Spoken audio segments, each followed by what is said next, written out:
Hello everybody, welcome back to Sprocket and Designs. If you remember in the last video I was on about basically making an exploded structure of a cassette and turning it into a sort of Christmas tree type affair.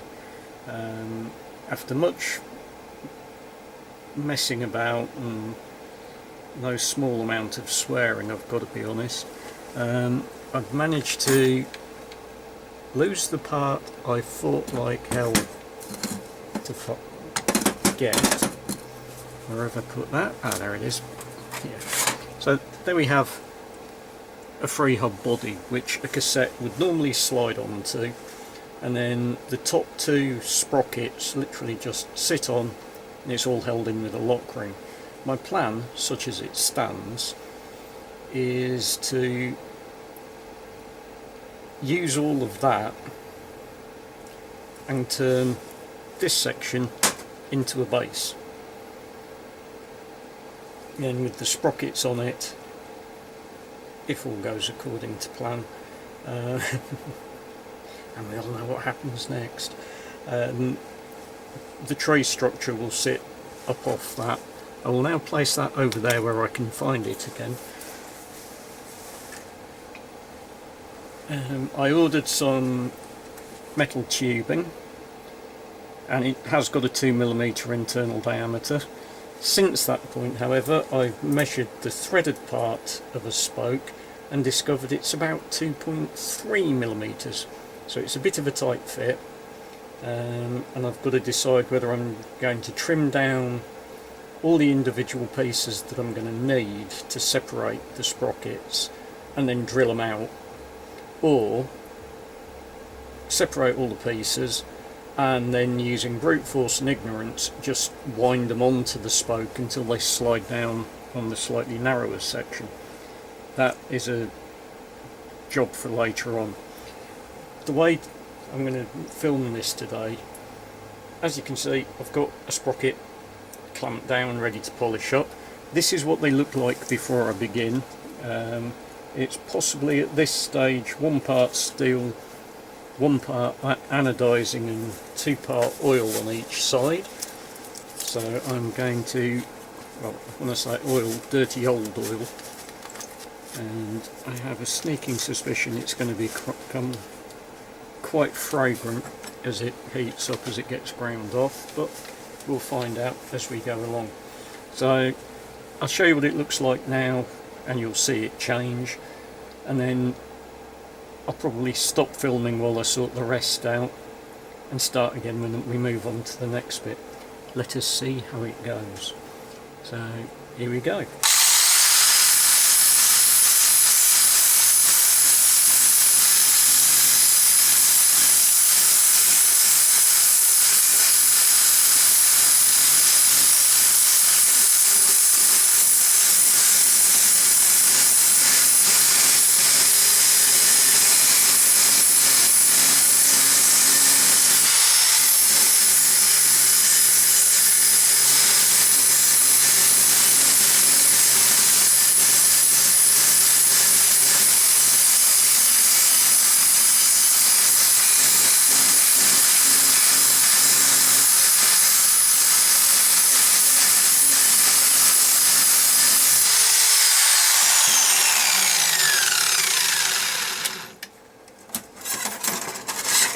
Right, it starts.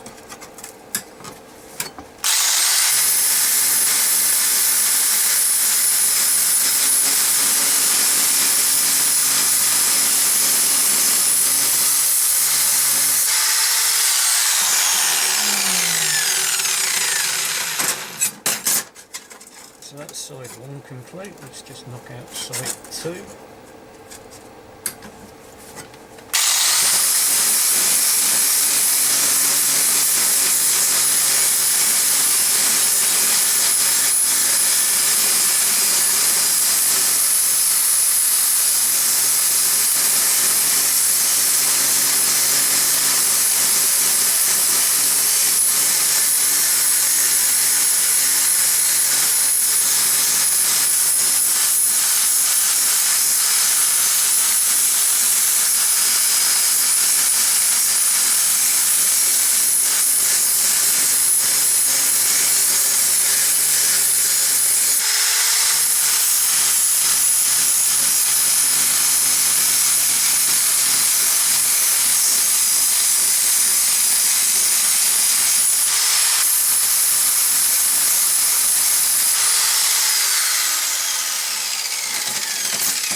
from something basically mucky, dirty, matte black to something nice and shiny, and we like shiny.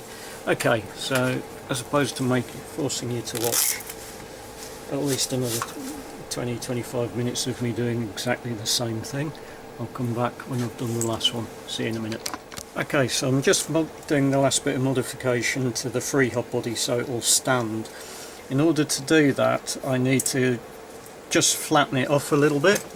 So I don't want to go too far, because that will just create further problems. So let's see how we get on just using a flat wheel as opposed to a grinding wheel.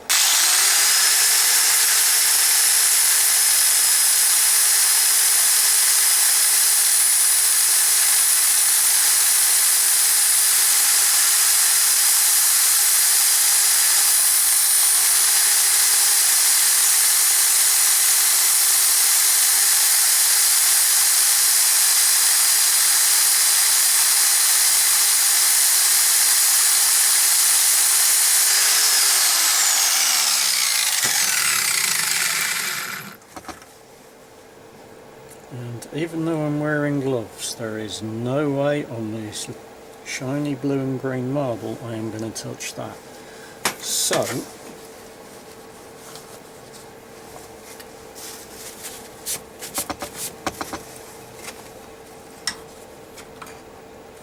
success, it's not wobbling. Right. Okay, and it also looks like it's superheated the grease inside of it and it's melting out the top. But I am going to quit while I'm ahead. So that part's done. So my plan, such as it stands, hopefully upright.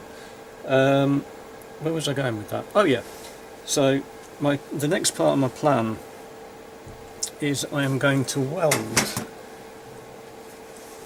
the biggest sprocket to the smallest sprocket actually in place on here, so the two are locked together, and that should then mean I can undo the lock ring, take it off, feed the spokes through, put it back together and start building it up, in theory. If you're wondering how I'm going to stop the sprockets dropping back down, excuse me, when I reach the top I'm going to just screw a spoke nipple on the end, simple as that. Although I also need to work out how I'm going to create the point of the tree. I will get to that eventually. So, having moved forward several steps and realising I've got to work out one or two other steps, yeah, be no fun if I didn't, I'm going to crack on and I'll show you what we've got to when I get to the next bit.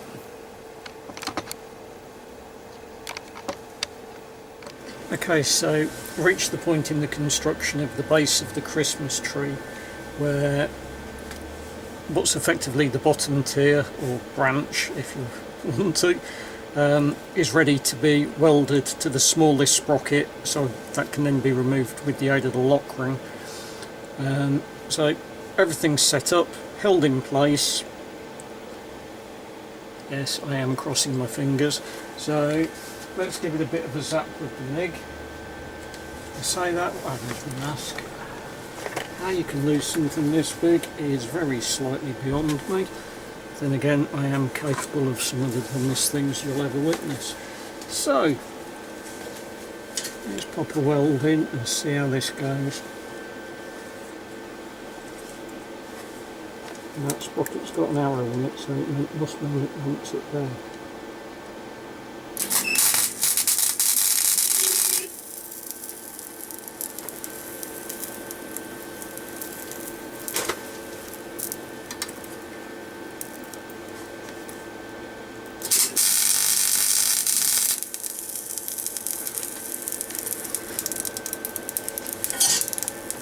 So far so good.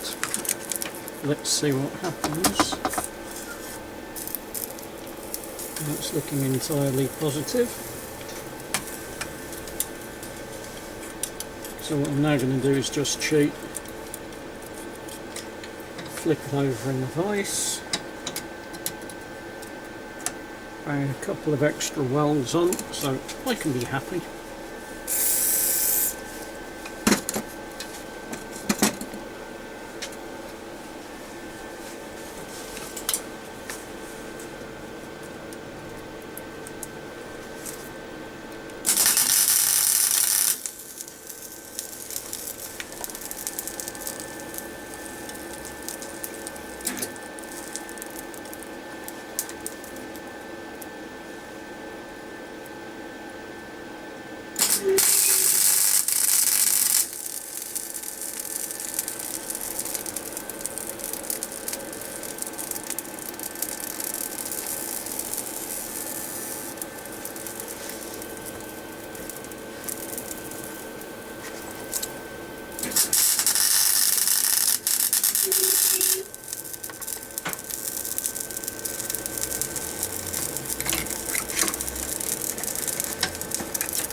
Something sounded loose then.